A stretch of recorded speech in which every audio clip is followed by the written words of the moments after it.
Decades of use have taken their toll on the Corpus Christi Museum of Science and Nature. But Hurricane Harvey finally forced it to shut down for repairs. Thanks so much for joining us tonight. It's one of the city's most popular tourist spots, and it's also an educational resource for area schools.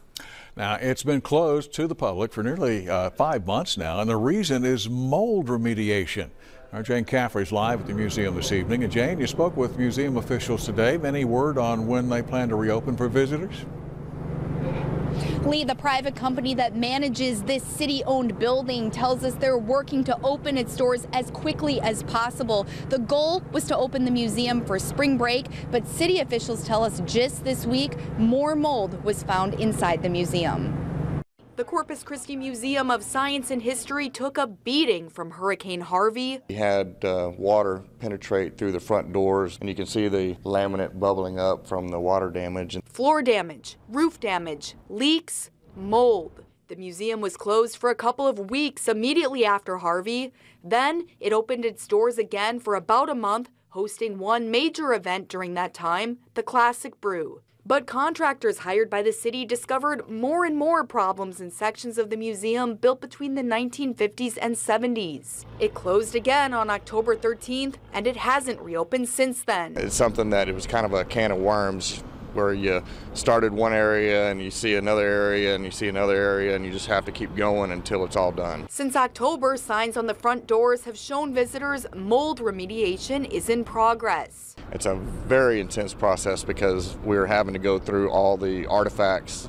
Our staff is having to clean each one. I mean, and we're talking thousands of pieces. None of the museum's artifacts were damaged. Now, a bare-bones staff is maintaining the building, working in areas where the air quality has been tested. They've been in the safe environments and the areas that have not been contaminated. Management says the museum will not open up to the public again until the city, contractors, and management all agree it's completely safe. The whole goal is to get it back open so the public can enjoy their asset that they've got here, and we're just trying to make sure that we take the proper steps, that everything is being done correctly.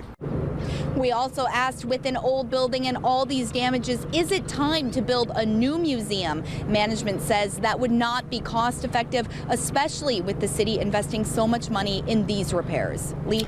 Well, Jane, if you would, tell us about that investment. Just how much is all of this restoration work costing taxpayers? Well, the city has authorized hundreds of thousands of dollars for it. Chris 6 investigative reporter Jessica Savage has been crunching some numbers, and she's live in the studio with that part of the story.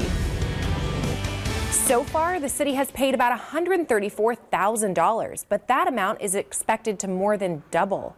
Back in October, when the mold was discovered, the city manager's office authorized an emergency contract with a mold remediation company called Belfour Property Restoration. That action allowed for the city to bypass the public process, which would have taken weeks. So they closed the museum on the 13th. She signed the emergency declaration, and it was about a week after that when they executed the contract with the remediation company. And the initial estimate for the repairs? $350,000, and the city expects to spend about that much. While those repairs continue, the city also is in the process of renegotiating a contract with the company that manages the museum.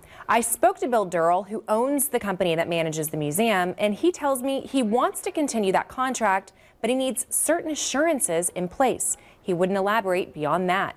Jessica Savage, 6 Investigates. By the way, the museum management company is called Corpus Christi Museum Joint Venture. It has managed the facility since 2012, and it's currently looking for a new executive director.